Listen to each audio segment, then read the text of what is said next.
오늘로서 우리 갈라디아서 강의 9번 9번째 시간인데요. 부분에서는 사도 바울이 지금 자신의 경험에 대한 간증도 하고 갈라디아 교인들이 어떤 신앙적인 체험을 했는가, 십자가의 그 성령의 신앙의 체험도 있었지 않았는가, 그들이 구원받은 것이 바로 그런 믿음으로 인해서 율법을 지킴으로 인해서가 아니라, 그래서 이 사도 바울은 자신의 경험과 갈라디아 교인들의 경험을 근거로 해서 율법이 아닌 믿음으로 구원을 얻는다는 것을 설명을 하고 있습니다. 그럼에도 불구하고 교인들이 왜 율법주의자들의 그런 유혹에 넘어가서 할례를 받아야 된다, 율법을 지켜야 된다, 그래야 구원을 얻는다, 그런 오해를 하고 있는가? 그것은 성경 하나님의 말씀을 잘못 이해했기 때문이라는 것을 성경을 근거로 해서 오늘 그들의 잘못을, 그리고 우리들의 신앙적인 오해를 바로잡아주고 있습니다. 그래서 오늘 말씀 속에서 아브라함이 등장을 합니다. 율법주의자들은 지금 뭐라고 이제 주장을 하는가 그러면, 아브라함이 할례를 받아서, 그래서 하나님이 그를 더 기뻐하셨고 그가 그래서 믿음의 조상이 됐다, 그렇게 가르치는 겁니다.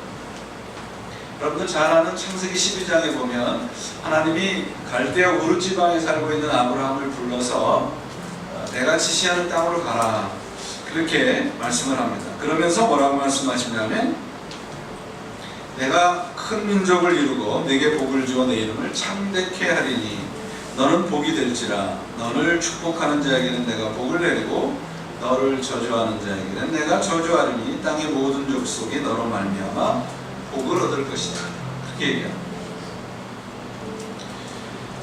창세기 12장에서부터 5장을 넘어가면 17장이 되는데, 창세기 17장에서는 아브라함이 할례를 받는 장면이 나옵니다. 분명히 하나님께서 아브라함을 먼저 부르셔서 그 부르심의 믿음으로 응답한 아브라함이 하나님께서 기쁘게 여겼다고 되어 있습니다.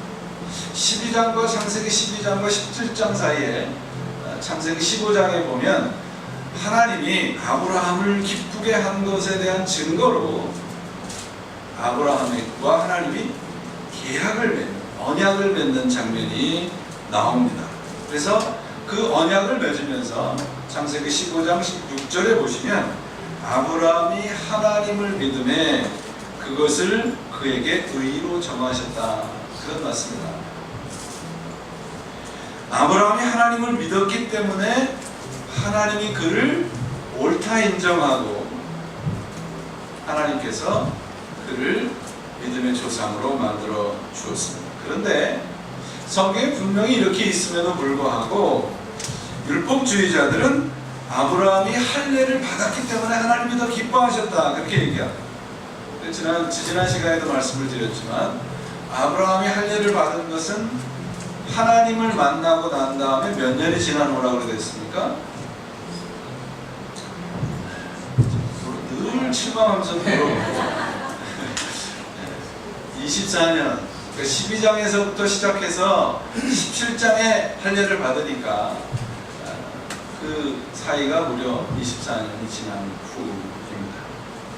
로마서에도 보면 이렇게 율법주의자들이 자꾸 아브라함이 할례를 받은 것만을 강조해서 할례를 받아야 된다, 그렇게 강조하는 것을 사도 바울이 이렇게 얘기를 해요. 제가 좀 쉬운 성경으로 여러분들에게 읽어드립니다. 하나님께서 잘못을 용서해 주시고 죄를 덮어주신 사람은 복이 있습니다. 주님께서 죄 없다 인정하실 사람은 복이 있다. 그러면 이러한 복은 할례를 받은 사람에게만 내리는 것입니까? 그렇지 않으면 할례를 받지 않은 사람에게도 내리는 것입니까? 우리는 앞에서 말하기를 하나님께서 아브라함의 믿음을 의로 여기셨다 하셨습니다. 그러면 어떻게 아브라함이 그러한 인정을 받았습니까? 그가 할례를 받은 후에 그렇게 되었습니까? 그렇지 않으면 할례를 받기 전에 그렇게 되었습니까? 그것은 할례를 받은 후에 된 일이 아니라 할례를 받기 전에 된 일입니다. 아브라함이 할례라는 표를 받았는데 그것은 그가 할례를 받지 않은 상태에서 이미 얻은 믿음의 의를 확증하는 것이었습니다. 그래서 그는 할례를 받지 않고도 믿는 모든 사람의 조상이 되었으니 이것은 할례를 받지 않은 사람들도 의롭다는 인정을 받게 하려는 것입니다. 쉽게 말씀을 드리면 이겁니다. 이 로마서 4장 7절 이후에 있는 말씀인데요. 여러분들 세례를 안 받으신 분도 계시지만 세례를 받으셨잖아요. 여러분들이 세례를 받으셔서 구원을 얻으셨어요? 아니면 구원을 얻었기 때문에 세례를 받으셨어요? 어느 게 먼저입니까? 예? 자신이 없으세요? 그죠? 여러분들이 회개를 해서 구원을 얻었습니까? 아니면 구원을 얻었기 때문에 회개를 할 수 있었습니까? 구원이요. 우리나라 분들은 객관식을 해야 돼. 1번, 2번, 3번. 1번 회개를 했기 때문에 구원을 얻었다. 2번 구원을 얻었기 때문에 회개를 할 수 있어. 3번은 중간이다. 몇 번이에요? 그 말을 하고 있는 겁니다. 지금 율법주의자들은 자꾸 할례를 받았기 때문에 그가 아브라함이 믿음의 조상이 됐다, 그거예요. 그런데 바울의 가르침은 뭐냐? 아니다. 성경을 봐라. 할례를 받은 게 먼저냐? 하나님을 믿은 게 먼저냐? 그가 하나님을 믿고 구원을 얻은 표시가 바로 뭐냐? 할례를 받은 거다. 그렇게 이야기를 하고 있습니다. 그가 왜 믿음의 조상이 되었는가? 할례를 받았기 때문이 아니라 하나님을 믿었기 때문이라고. 그러므로 누구든지 하나님을 믿으면 구원을 얻을 수 있다 없다? 있는 거예요.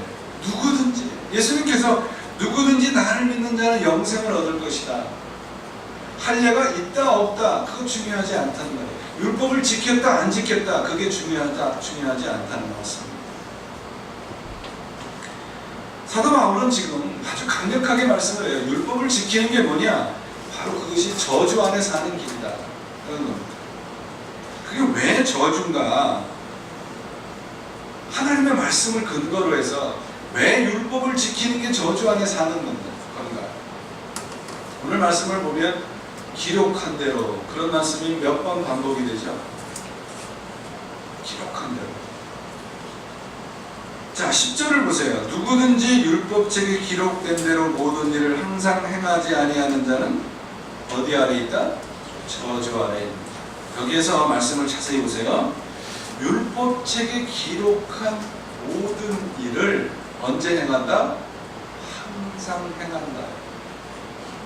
그러니까 율법책에 기록된 모든 것을 항상 행해야지 어떻게 된다는 겁니까?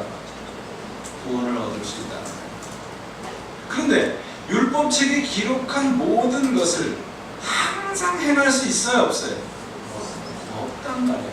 그러니까 늘 율법을 가지고 있으면 내가 이거를 지킬 수 없는 것을 가지고 있으니까 늘 죄책감에 쌓여있고 저주 아래 있는 거예요. 구원에는 이르지 못하고 모든 것을 항상 지킬 수 있는 사람은 이 세상에 하나도 없다는 말씀입니다. 율법을 지키지 않아도 된다는 말씀이 아니에요. 율법은 우리가 얼마나 무능력한가를 보여주는 잣대라고 말씀을 드렸습니다. 우리가 모든 일에 항상 완벽하게 지킬 수 있는가? 없어요. never ever. 율법으로는 하나님 앞에 자기 자신을 의롭다 주장할 수도 없고 의롭다고 인정받기도 불가능하다는 것이에요. 그러므로 율법을 지켜서 구원을 얻으려는 그 노력 자체가 바로 저주 안에 있는 거라는 말씀입니다. 바울이 지금 오늘 본문을 통해서 보시면 율법주의자들의 오해와 잘못을 조목조목 지적을 하고 있는 것을 발견합니다.